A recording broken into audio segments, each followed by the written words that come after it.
Albert Einstein um dia falou: coisa mais bonita que podemos vivenciar é o misterioso, porque o mistério é a fonte de toda ciência verdadeira. Hoje, após séculos de pesquisa e debate, a ciência continua sua busca para explicar o que talvez seja o maior mistério do universo. Como justificar a origem, diversidade e complexidade da vida na Terra? Essa é a grande questão, e eu acho que há duas explicações principais. Duas concepções antagônicas que atraíram a maior atenção e, francamente, geraram a maior controvérsia. A primeira chamamos de materialismo científico. Esta é a visão de que a vida é o resultado de interações físicas entre matéria, energia e processos cegos sem direção, como a seleção natural. Na verdade, é o fundamento da evolução darwiniana. A segunda explicação é baseada na visão de que cada organismo vivo é produto de um propósito, plano e de uma inteligência criativa, que existe fora do mundo natural. Então a ciência enfrenta o desafio de tentar determinar qual dessas ideias conflitantes é a verdadeira. Hoje eu diria que a maioria dos biólogos favorece a visão de que toda a vida se originou no oceano e depois evoluiu gradualmente de simples a complexa, em corais, águas-vivas, tubarões e, finalmente, seres humanos.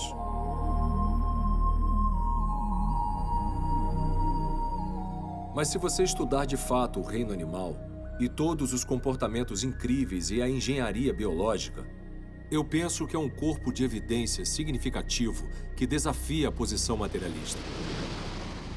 Evidências que apontam para realidades como propósito, plano e imaginação. E não são difíceis de achar.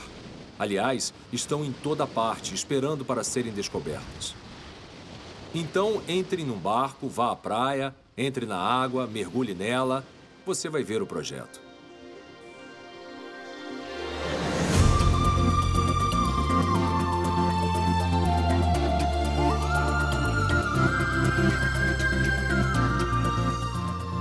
No sul da Califórnia, temos mais densidade de golfinhos por milha quadrada do que em qualquer outro lugar.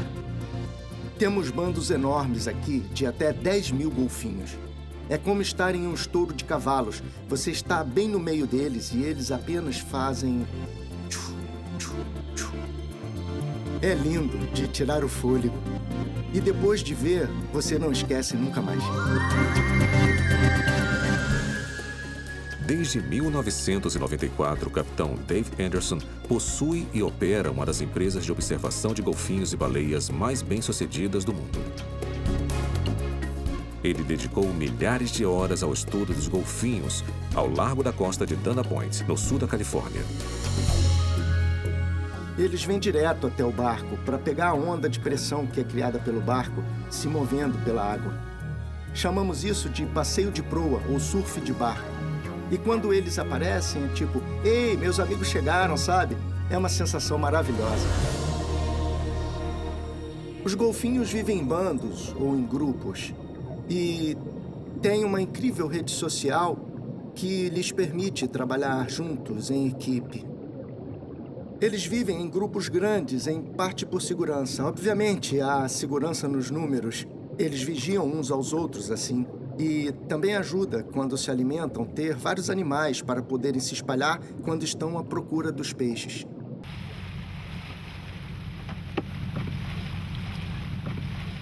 Quando um cabo hidrofônico é rebocado pelo mar, a dinâmica do grupo é ainda mais aparente. Nós conseguimos ouvir o grupo à distância. E quando os golfinhos se aproximam do hidrofone, os sons ficam tremendamente altos.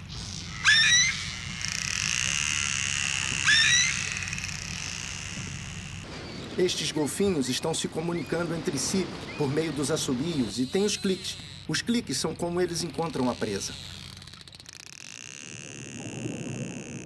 Seus cliques característicos são cruciais para sua sobrevivência, pois o mundo do golfinho geralmente tem visibilidade limitada e o reconhecimento imediato de comida, aliados ou inimigos depende de mecanismos sensoriais que não são a visão.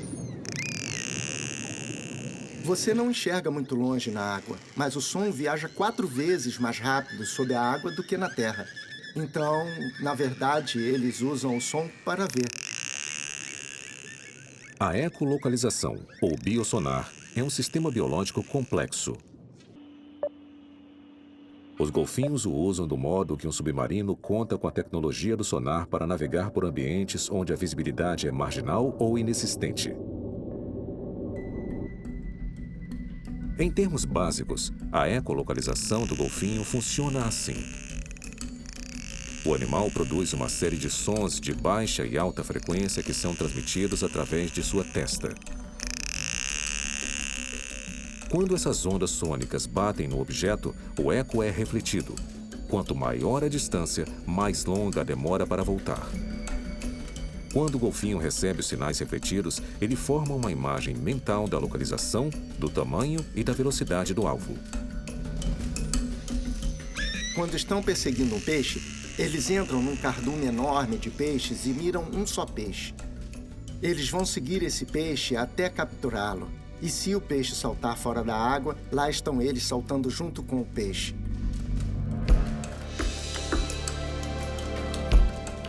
A ecolocalização requer diversos componentes, cada um projetado para uma função específica. Integrados, eles formam o sonar mais eficiente da Terra, natural ou feito pelo homem. Ao subir para a superfície do mar, o golfinho exala e toma fôlego rapidamente. No instante em que ele submerge, seu orifício fecha totalmente, à medida que o ar inalado corre pela passagem nasal indo para os pulmões.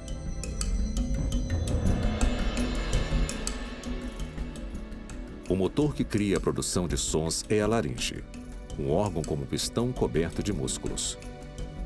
Ele controla o fluxo de ar por passagens gêmeas do crânio, cada uma lacrada por um tampão retrátil.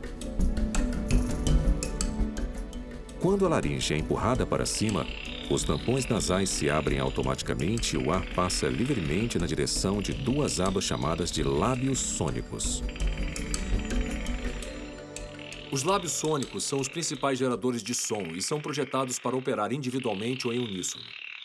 Quando o ar pressurizado atinge os lábios por baixo, eles vibram rapidamente e produzem estalos de alta e baixa frequência, a uma média de até 2.000 cliques por segundo. É uma ação que tem sido comparada aos lábios de um trompetista vibrando, soprando pela boca do instrumento. Quando o ar passa pelos lábios sônicos, ele é armazenado em pares de sacos infláveis. Quando os sacos estão cheios, eles desinflam rapidamente quando os músculos forçam o ar pelo sistema, passando pelos plugs nasais abertos e de volta às cavidades inferiores do crânio. Reagindo à mudança de pressão, a laringe se retrai, criando espaço para o ar reciclado.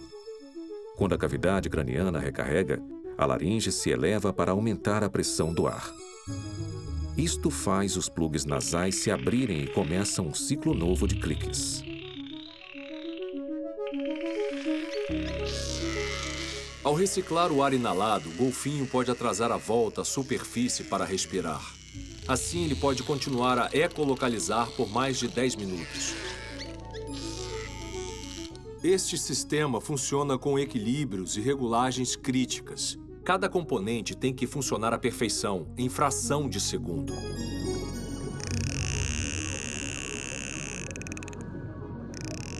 A eficiência da produção do som também é evidente na transmissão de cliques na direção de alvos potenciais.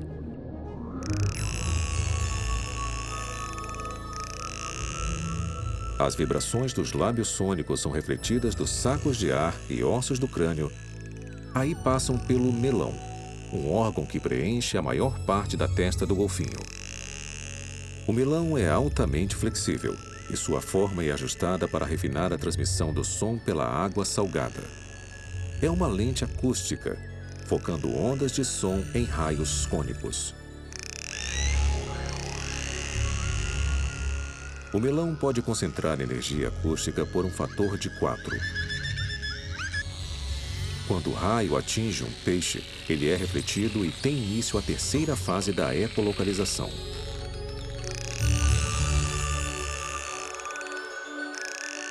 Os ecos refletidos são detectados e canalizados através dos dentes e mandíbula inferior do golfinho, que funcionam como antenas. Esta energia é amplificada enquanto passa por grandes massas de tecido no osso do maxilar e continua até os mecanismos no ouvido médio e interno.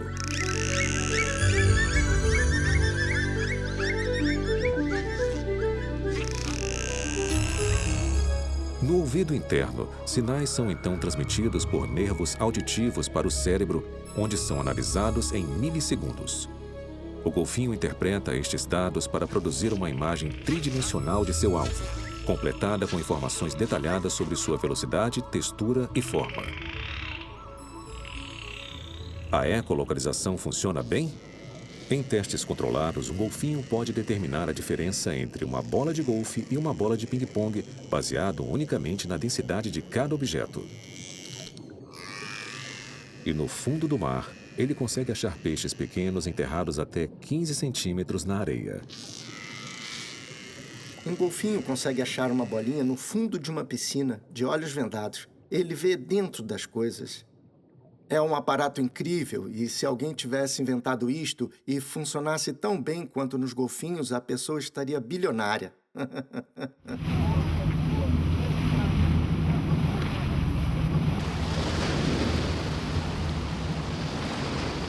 Pense na ecolocalização do ponto de vista da solução de um problema. O que seria necessário para isso? Eu tenho que fazer o som, primeiro.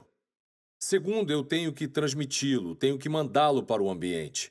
Muito bem, agora tenho ecos voltando. Eles precisam ser recebidos, mas isso só não basta. Eu tenho que processá-los, tenho que pegar essa informação que entra e transformá-la em algo que eu possa usar e compreender. Fazer o som, transmiti-lo, recebê-lo e processá-lo são os elementos necessários da ecolocalização. E se eu tirar algum deles, vamos tirar a transmissão. Não importa se tenho os outros três, perco o sistema como um todo.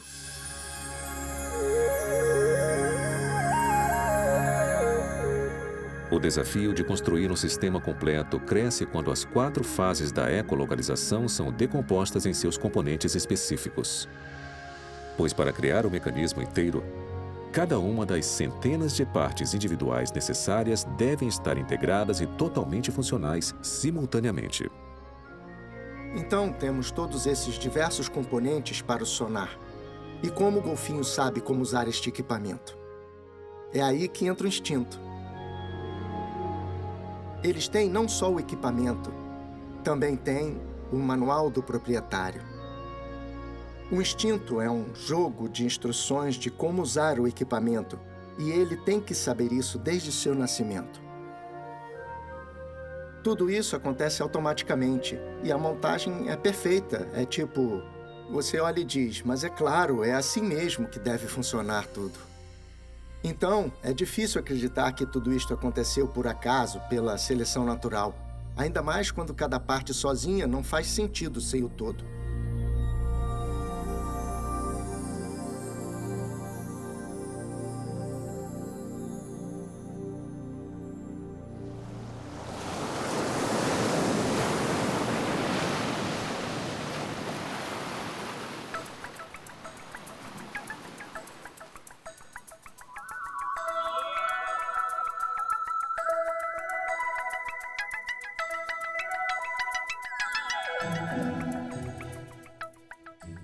Cada tartaruguinha dessas é menor do que a mão de uma criança.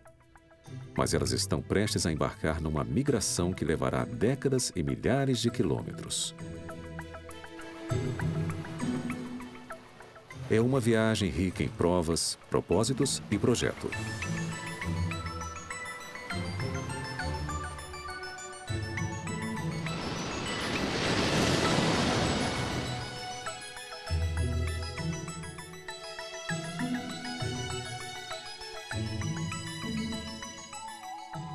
Depois de correr instintivamente pela praia, as tartarugas nadarão quase sem parar nas próximas 48 horas, na tentativa de escapar de predadores, aves, caranguejos e peixes perto da margem.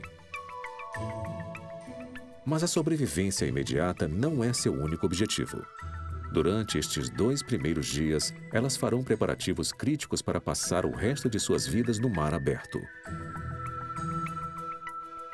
Navegar pelo mar aberto não é nada fácil. E assim que uma tartaruga nasce, há elementos impressos em sua cabeça que lhe dizem não apenas coisas que ela precisa aprender, mas lugares que ela tem que ver automaticamente. Está lá, está no sistema. Tartarugas marinhas migram pelos oceanos Atlântico, Pacífico e Índico, normalmente sozinhas e sem o benefício de marcos visuais significativos.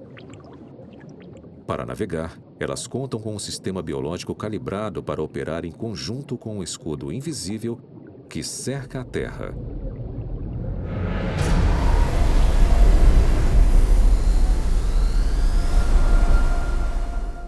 Nosso planeta é bombardeado constantemente por partículas de energia emitidas pelo Sol.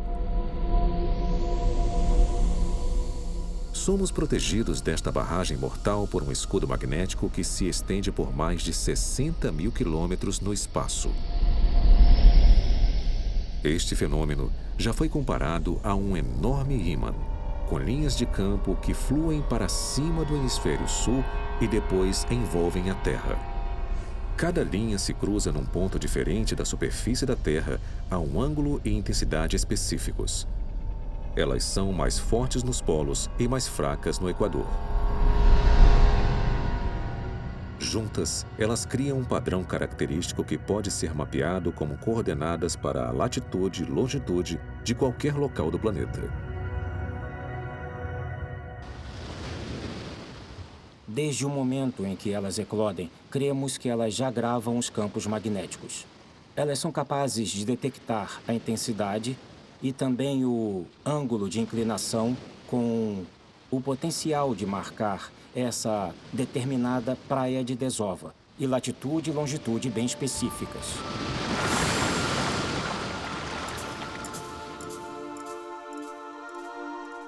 Assim que uma tartaruga marca as coordenadas geomagnéticas de seu local de nascimento, ela inicia uma jornada que conduzirá a um campo de alimentação que ela usará no decorrer de sua vida.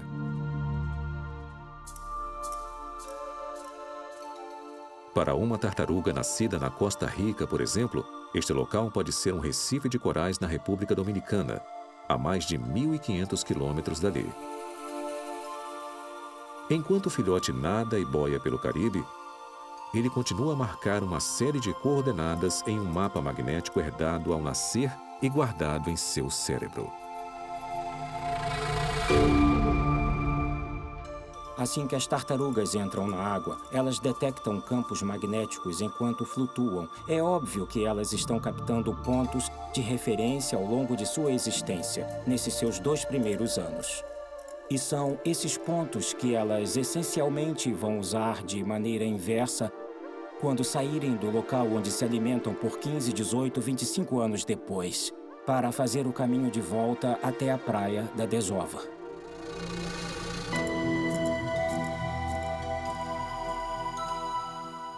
O desenvolvimento da tartaruga do nascimento à juventude inclui uma dependência crescente em uma gama de bússolas internas embutidas em sua cabeça.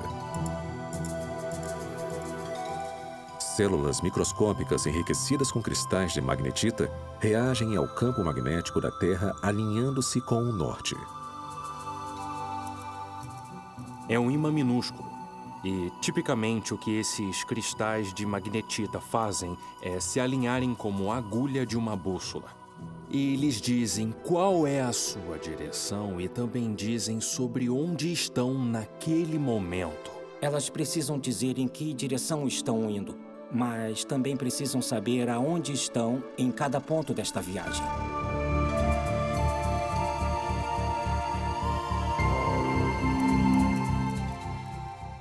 Depois que uma tartaruga chega ao local de alimentação, ela precisa permanecer lá por uma década ou mais até atingir a sua maturidade. Dependendo da espécie, um adulto pode pesar de 36 quilos a quase 1 tonelada. E quando está pronta para reproduzir, a tartaruga ajusta seu curso para a praia onde nasceu. No decorrer desta viagem de volta, ela novamente dependerá de sua bússola e mapa internos. Para encontrar o caminho de casa, a tartaruga segue as coordenadas que ela gravou originalmente anos antes, mas desta vez na ordem inversa. Depois, ao se aproximar da Terra, ela identifica o local específico de sua praia natal com outra ajuda de navegação, o seu olfato. As tartarugas podem detectar certas pistas, ou seja, substâncias químicas na água que possam ter vindo da praia de desova, moléculas de lama ou sedimentos.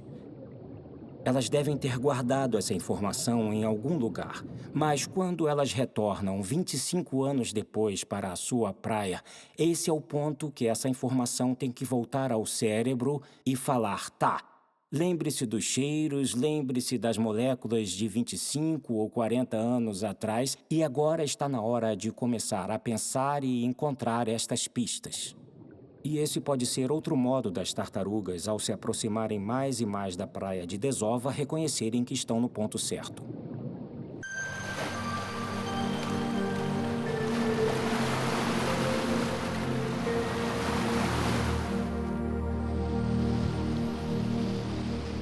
Todo ano, esta cena se repete em praias tropicais ao redor do mundo.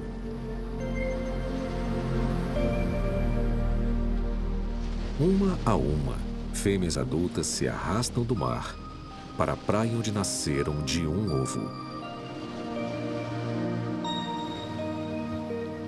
Elas escavarão ninhos e cada uma porá centenas de ovos. Depois voltarão ao mar para seguir um mapa gravado nelas de volta ao local de alimentação, em um ciclo migratório que elas repetirão dezenas de vezes durante o próximo meio século.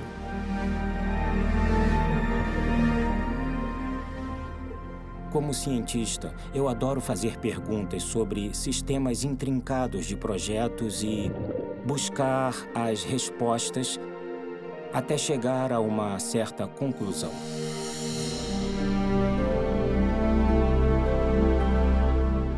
Esta ideia de migrar milhares de quilômetros por mares abertos é muito difícil de imaginar.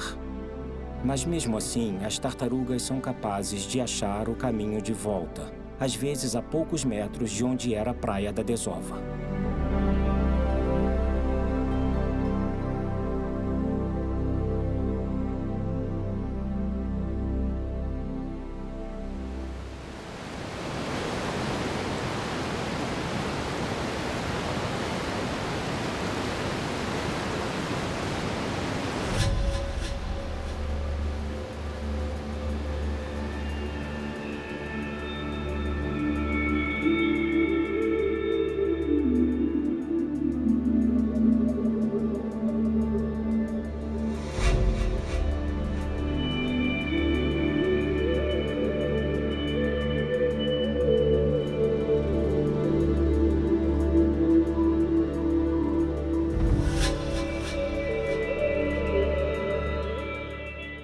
O salmão certamente é um ícone do noroeste do Pacífico. Quando você vê o que um salmão faz, a viagem incrível que ele empreende, começando em um riacho e saindo para o oceano por milhares de quilômetros,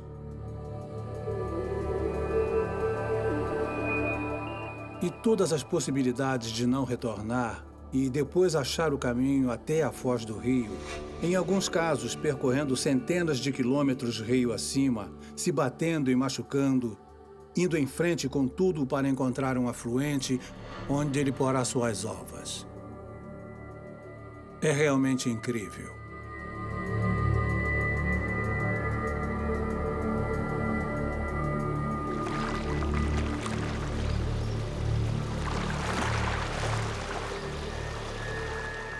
O ictiólogo Glenn Gately devotou boa parte de sua carreira à conservação do salmão do Pacífico e ao estudo de seu ciclo de vida.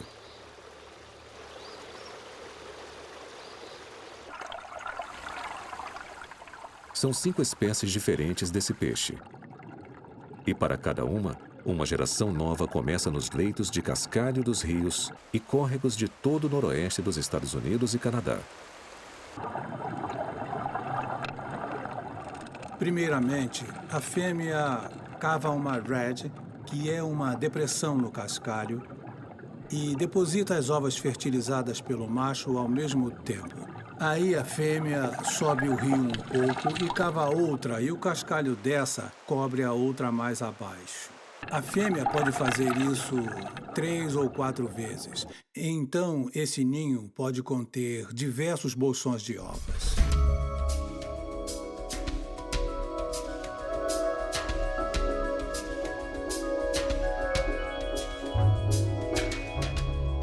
Depois de eclodir, o salmão jovem fica perto do ninho. Mas falta ao seu riacho natal nutrientes suficientes para sustentar seu desenvolvimento até a maturidade. Para o salmão se tornar o peixe grande que ele acaba sendo, ele precisa de mais recursos do que estão disponíveis nesses riachos. Então eles migram para os oceanos, começam a explorar todos os recursos de comida que existem ali para crescer e se desenvolver, a fim de retornar e reproduzir em rios de água doce. Na preparação para seu tempo no mar, esses pequenos peixes de água doce devem adaptar sua biologia para sobreviver na água salgada. Depois, entrar no oceano que eles nunca viram, viajar milhares de quilômetros e achar o caminho de volta até o local onde eles sabem que podem desovar com sucesso: os leitos de cascalho onde nasceram. 2 sofisticados sistemas de navegação são necessários para esta migração. O primeiro se baseia no aguçado olfato do salmão e sua capacidade de coletar informações sobre seu ambiente ao descer o rio até o Oceano Pacífico. O peixe, quando é jovem, em primeiro lugar, grava onde está sendo criado. Depois, ao descer o rio na direção do oceano, ele capta pistas nos diferentes tributários pelo caminho. Eles gravam os odores, os cheiros na água, vindos do solo. Com a água filtrando pelo solo no rio, as plantas que estão no rio têm cheiros diferentes e seus odores são muito específicos. Tudo isto está sendo gravado em seu banco de memória. À medida que o peixe desce o rio, com estes sinais chegando constantemente e sendo processados até chegar ao cérebro, um mapa está sendo formado. Quando o salmão entra no Pacífico, este mapa químico é preservado e guardado. Anos depois, ele será ativado para garantir a sobrevivência da espécie.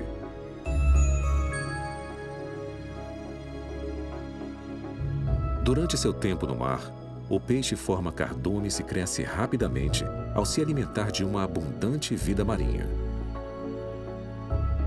No decorrer deste estágio de sua migração, ele viaja em imensos arcos anti-horário que se estendem para o oeste a meio caminho do Japão. Depois, quando seu sistema reprodutor está totalmente desenvolvido, ele instintivamente volta para a costa. Este retorno ao local exato de seu nascimento começa com uma escolha vital. Após anos no mar, cada salmão tem de primeiro identificar a foz do sistema fluvial correto que acabará por levá-lo para casa. Há muitos rios que desaguam ao longo da costa de Washington, da costa da Colômbia Britânica e do Oregon. Juntos, deve haver centenas de sistemas fluviais para o peixe escolher. É absolutamente essencial para o salmão encontrar o rio certo. O rio de onde ele saiu quando era jovem. Agora, como as tartarugas, ele usa a navegação magnética para conseguir voltar ao ponto certo. Ele memorizou quais eram as coordenadas magnéticas na foz do rio de onde ele veio. E, quando chega a hora de reproduzir, ele volta na direção dessas coordenadas magnéticas. Todo setembro, bilhões de salmões vermelhos se juntam aqui, na foz do rio Fraser, em Vancouver, Colômbia Britânica. 3 anos antes, eles nadaram por estas águas antes de entrar no Oceano Pacífico. Agora eles voltaram para iniciar a parte final de sua migração. uma viagem que terminará com uma nova geração. Quando o salmão se aproxima das coordenadas magnéticas que lhe diz aproximadamente onde estava o rio de onde ele saiu na juventude, depois de chegar nesse local, ele pode começar a cheirar o rio natal, o rio de onde saiu, e começar a subir o rio com base em pistas químicas que ele captar cheirando a água. Este mapa químico conduzirá muitos dos salmões vermelhos mais de 480 quilômetros para o interior até o rio Adams, um tributário do Fraser e lugar onde eles nasceram. Percorrendo cerca de 28 quilômetros por dia, eles sobem o rio incansavelmente.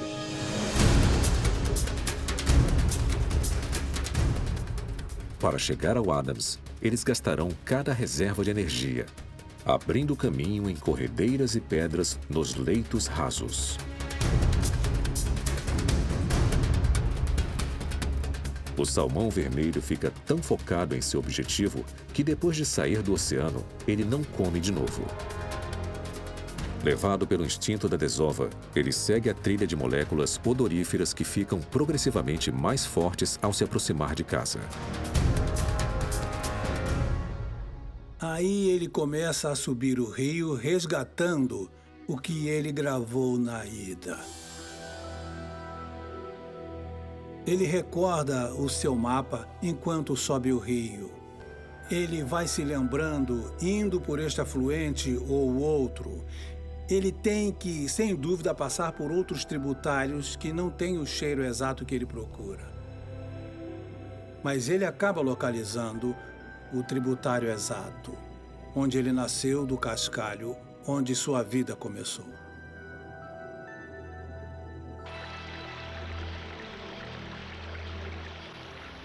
A engenharia biológica necessária para interpretar esses sinais químicos é espantosa.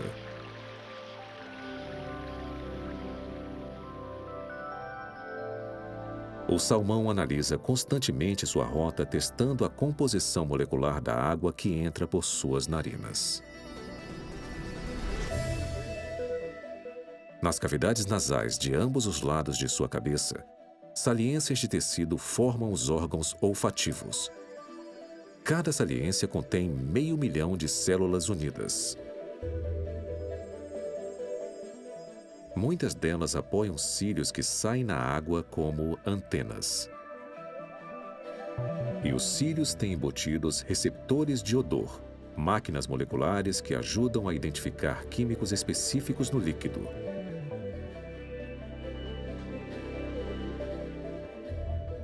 A água contém moléculas odoríferas e os rios exalam diferentes e variadas combinações de odores. Há também uma relação intrínseca entre um tipo de odor e um tipo de receptor. Cada tipo de odor tem uma forma e composição característica. Ao passar pela cavidade nasal, eles fazem contato com os cílios. Se um odor não bater com os critérios exatos de um receptor, ele é bloqueado. Mas se sua estrutura estiver correta, a molécula se prende com firmeza no cílio. Esta forma tem de ser exata e a distribuição de carga tem de ser exata, e aí ela se encaixa como uma luva. É quando tem início a cascata de sinais. Estas conexões disparam impulsos elétricos que instantaneamente fluem pelas células nervosas para fora da cavidade.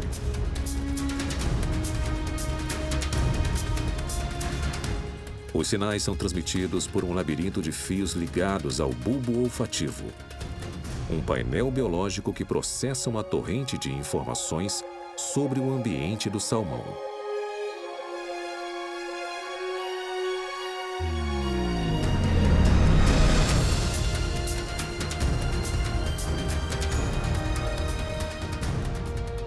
Dentro do bulbo, centenas de receptores interpretam e organizam os dados. Depois os mandam para outras áreas do cérebro que irão compará-los ao mapa químico compilado anos antes, quando o jovem salmão nadou para o mar. Provavelmente eles sabem detectar uma molécula odorífera na ordem de partes por bilhão. Talvez partes por trilhão. Quem pode saber? O que sabemos é que eles veem o sinal geral. E se o sinal combinar perfeitamente com a memória, então o peixe sabe. O rio é este. É este que eu vou subir.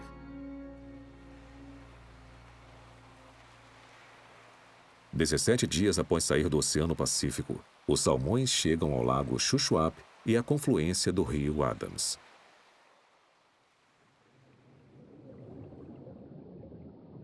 Aqui eles descansam antes do percurso final até os leitos de cascalho onde eles nasceram 4 anos antes. Do ar, um paredão oscilante de salmões é visível ao longo da margem.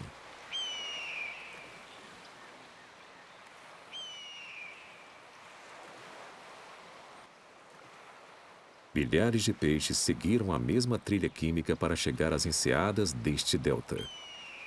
Sua odisseia está a horas do término.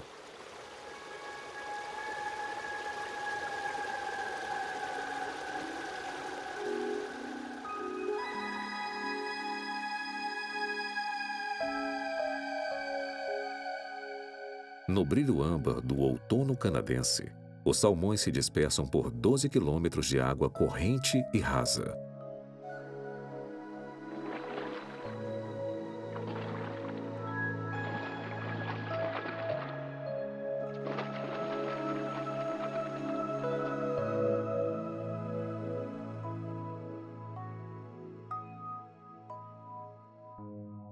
É o lugar ideal para fazer seus ninhos, botar e fertilizar suas ovas e assegurar uma nova geração.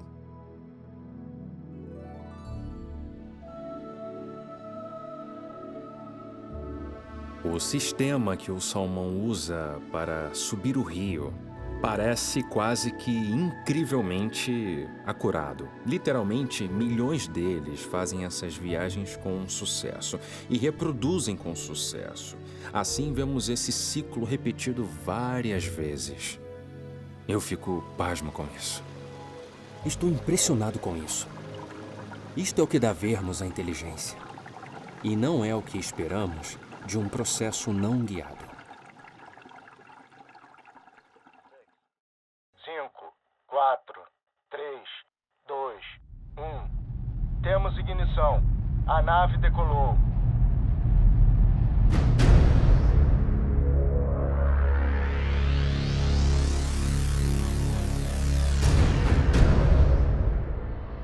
Em 5 de setembro de 1977, a espaçonave Voyager 1 saiu numa missão para explorar as regiões longínquas de nosso sistema solar e espaço interestelar. A Voyager estava equipada com uma gama de instrumentos científicos e uma mensagem da Terra para o resto do universo. Um disco banhado a ouro gravado com imagens e gravações de áudio que ilustravam a diversidade da vida e cultura em nosso planeta. Como secretário-geral das Nações Unidas, envio saudações em nome do povo da Terra. Esses cartões postais cósmicos incluíam 116 fotografias, saudações em 55 línguas e uma seleção de músicas e sons icônicos.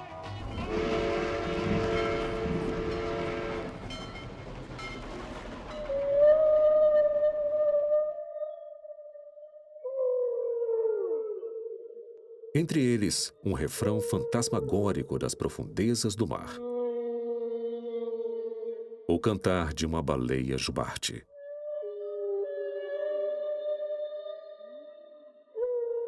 Eu acho que a decisão de incluir essa música numa missão para o espaço sideral refletiu bem o quão populares elas eram na Terra. Aliás, em 1971, a Capitol Records lançou um álbum. Milhões de cópias foram vendidas e as baleias viraram rockstars e têm fascinado a ciência e o público em geral desde então. Essas canções são altas, longas e das mais complexas vocalizações no reino animal. Somente os jubartes machos cantam assim, e sempre com a boca firmemente fechada. Então, tecnicamente, estão cantarolando. As canções podem durar de 3 minutos a mais de meia hora. E são repetidas, quase ao pé da letra, em sessões que costumam durar dias. Se uma baleia introduz uma variação a um tema, outras baleias na vizinhança a copiarão. As canções podem percorrer e ser ouvidas a 1.600 quilômetros da origem. A estrutura das canções pode mudar drasticamente de ano a ano. Cada população de jubarte no Pacífico, Atlântico e Caribe compõe novos arranjos que são exclusivos de sua localização específica. Normalmente, uma canção tem de 4 a 12 temas diferentes.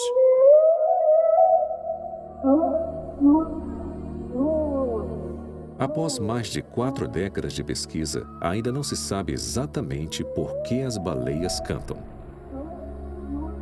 Cientistas há muito especulam que as canções são chamados amorosos antes de acasalar. Ou, possivelmente, uma forma de sonar para ajudar a identificar e rastrear a localização de baleias próximas.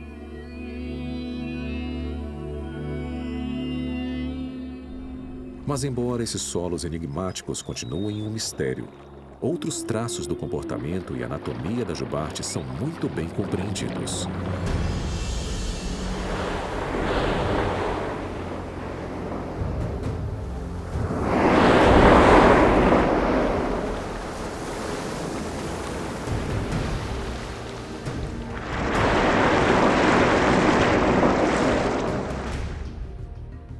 A baleia jubarte é um dos maiores animais da Terra.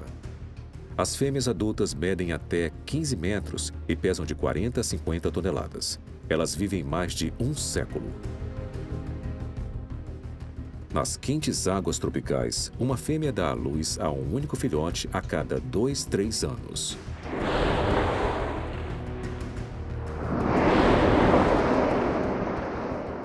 As baleias respiram por orifícios gêmeos, que expelem um jato duplo de água visível a quilômetros. Depois, elas inalam rapidamente ar suficiente para encher um par de pulmões, cada um do tamanho de um pequeno carro. Quando mergulha, a jubarte consegue prender a respiração até 45 minutos. Sua barriga é forrada de sulcos que vão do umbigo até o queixo. Este desenho de acordeão permite que a jubarte expanda a garganta ao ingerir grandes quantidades de água quando se alimenta. As baleias não têm dentes. No lugar, elas têm filtros de comida, que filtram 22 quilos de krill ou peixes pequenos a cada bocado.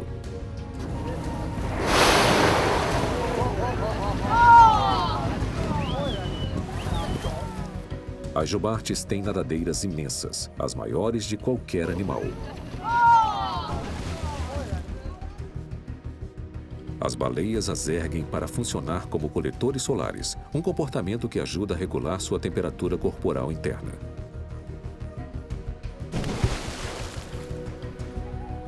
Suas caudas poderosas são lendárias. As nadadeiras chegam a 4,5 metros de largura e podem impelir as baleias a profundidades de mais de 200 metros.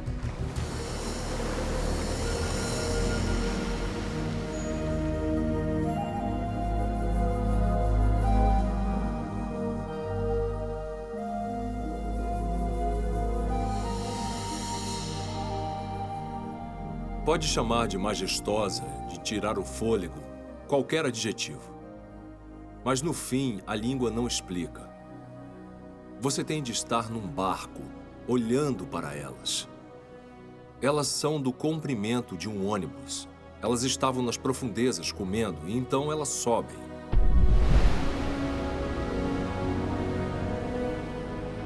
Como descrever isso?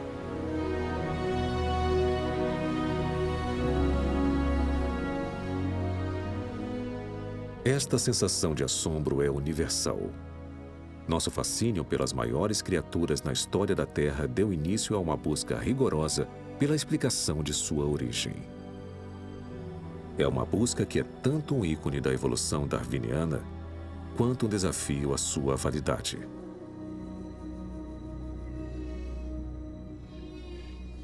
Veja suas características. Tem sangue quente, tem glândulas mamárias. Claramente é um mamífero. Mas passa a vida na água, então é um enigma para a evolução. Como pode ser isso?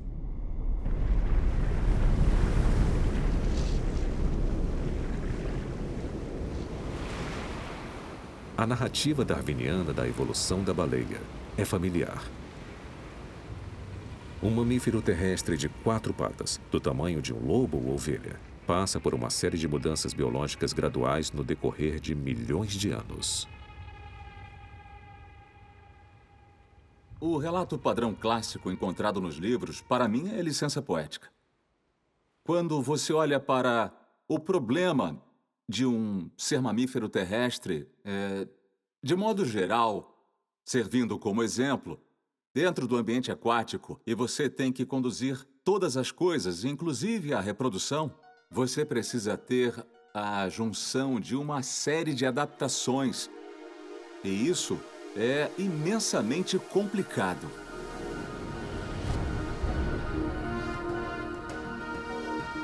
A escala dessas adaptações teria de ser enorme, incluindo a remodelagem do crânio e músculos para levar as narinas para o alto da cabeça, a conversão das patas da frente em nadadeiras, uma reconstrução do esqueleto, inclusive uma articulação que fizesse a cauda subir e descer, a transformação de várias dezenas de dentes em centenas de placas forradas de fibras como cerdas, a reorganização dos tecidos dos rins para acomodar a ingestão de água salgada, pulmões drasticamente aumentados e reformados para suportar a pressão intensa de mergulhos profundos, a inclusão de uma camada de gordura para isolamento na água fria, e modificações em orelhas, olhos e pele para funcionarem eficazmente em ambiente aquático. Pense em todos os parâmetros que teriam de ser modificados e aí multiplique isso por, sei lá, umas 1000 vezes. Ou mais que isso. Essa é a escala do problema que estamos lidando. No contexto da evolução darwiniana, as adaptações mais cruciais envolveriam o sistema reprodutor masculino. Para otimizar a mobilidade da baleia na água, seus órgãos reprodutores teriam de ir do exterior do dorso do animal para dentro de sua cavidade abdominal. Mas para produzir esperma, os testículos internos devem ser resfriados e mantidos abaixo da temperatura corporal interna. A menos que seja assim, não haverá produção de esperma e ponto. Em termos de evolução, esterilidade quer dizer nada feito. Você não conta na corrida da vida, digamos assim. Uma das condições necessárias da seleção natural é a capacidade de reproduzir. Você não tem seleção natural se não tem capacidade de reproduzir. Você não pode fazer o esperma, não pode reproduzir, não tem a seleção natural agindo. Então tem de resolver esse problema de engenharia. Quando a baleia jubarte macho nada, ela gera calor, elevando sua temperatura corporal. Para prevenir a esterilidade, a baleia depende de um mecanismo de refrigeração incluído em seu sistema circulatório.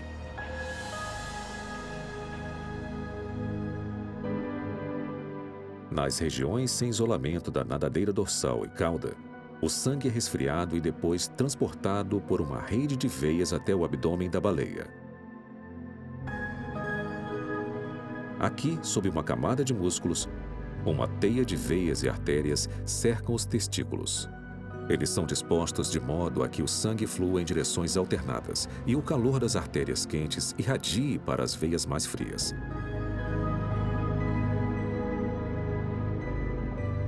Esta transferência baixa a temperatura do sangue a um nível seguro antes de ele ser canalizado para os órgãos reprodutores. É uma solução notável para esse problema.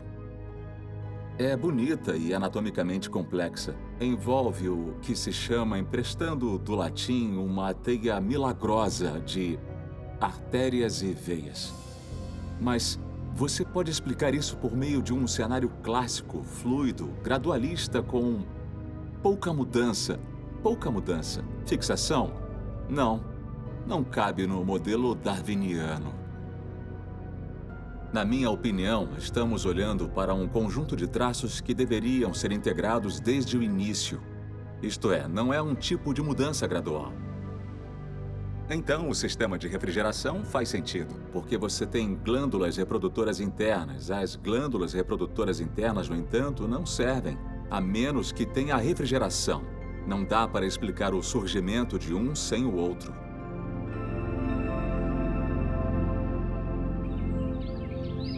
Desde 2001, o biólogo Richard Sternberg tem usado dados amplamente aceitos sobre taxas de mutação e genética populacional para estudar o modelo darwiniano para a evolução da baleia. Sternberg concentrou sua pesquisa na seleção natural e na probabilidade de mutações coordenadas, que são erros genéticos em uma molécula de DNA necessários para uma mudança macroevolutiva. Eu digo que é um jogo de números. Você tende a explicá-lo em termos de um número de mutações coincidentes que apenas aconteceram e colocar as combinações certas para remoldar a coluna vertebral, remoldar a musculatura, o sistema nervoso, os olhos, as orelhas e assim por diante. Vamos imaginar que a transformação que você quer fazer seja transformar uma perna de um mamífero terrestre em nadadeira de um mamífero totalmente aquático, como um golfinho ou uma baleia. Agora, olhamos nosso conjunto de mutações necessárias. Digamos que temos A, que vai afetar os ossos. Mas pense na sua perna, não é só de ossos. Ela tem músculos, tendões, nervos e comportamento associado. Então você examina sua lista de mutações e, bom, tenho A iniciando minha transformação, mas preciso do B, C, D, E e F também.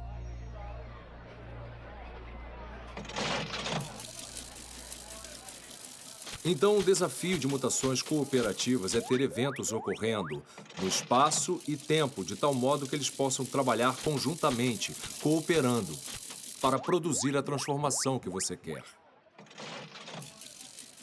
Mas quer saber? Essas mutações são acidentes do material genético. Apenas acontecem. Então você depende essencialmente da sorte e as chances de você errar o alvo por 1 quilômetro. Em 2008, pesquisadores da Universidade Cornell calcularam o tempo necessário para gerar aleatoriamente um único par de mutações cooperativas numa população de grandes mamíferos. Richard Sternberg aplicou esses cálculos à sua análise corrente. Eles chegaram à conclusão de que, claro, você consegue essas duas mutações coordenadas, mas é um problema. É um problema porque você precisa, até onde nós sabemos, da ordem de bem mais de 100 milhões de anos para obter as mutações coordenadas, que iriam apenas duas, lhe dar alguma modificação benéfica. E, ao meu ver, para causar essas transformações visíveis, você precisaria de muito mais que duas mutações.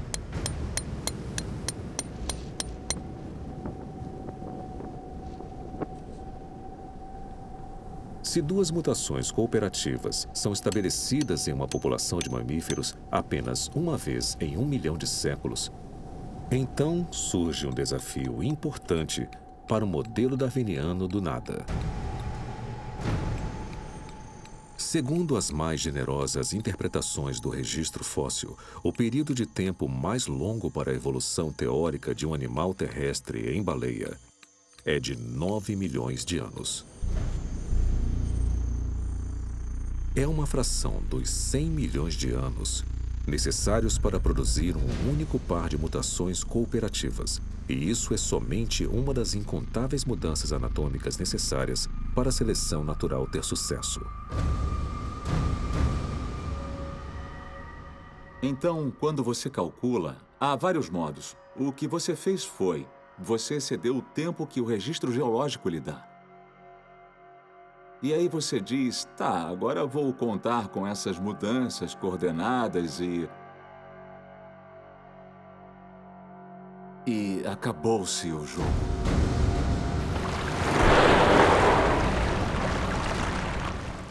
Você não precisa ter um PhD em matemática ou genética populacional para ver onde isso vai dar.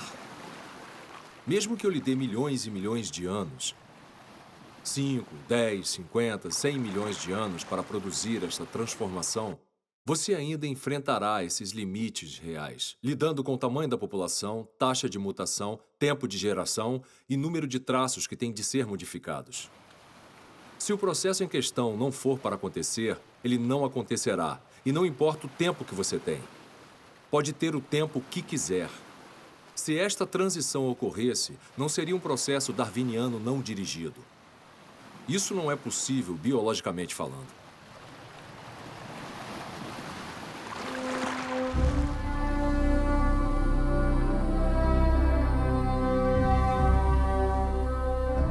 O darwinismo forneceu uma explicação para o aparecimento do design e argumentou que não há desenhista, ou, digamos, o desenhista é a seleção natural. Se isso estiver fora de prumo, se isso não explicar a evidência, então, o outro lado da moeda é, bom, as coisas aparecem assim porque são assim. E seus desenhos simplesmente parecem eficientes e bons demais para terem sido juntados por um mecanismo aleatório.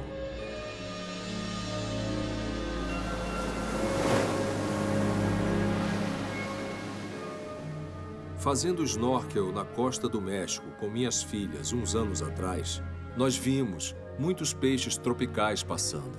Era uma beleza enorme, gratuita, exuberante. Uma grande tela de uma incrível vida marinha. Isso me leva ao desenho. Por quê? O que aciona a inferência do desenho ou design? O que aciona essa conclusão? O que aciona isso é a evidência do planejamento, a evidência da previsão, a evidência de uma arquitetura global que só uma mente pode produzir. Dados da genética, da biologia molecular e de uma série de outros campos mostraram ser impossível conformar-se com causas materiais sem finalidade. E, se a ciência é uma busca aberta pela verdade, independente de onde levar a evidência, então que diferença faria se ela levar a uma causa inteligente? Eu quero entender o mundo. Quero conhecimento. Quero saber o que é verdade sobre o mundo.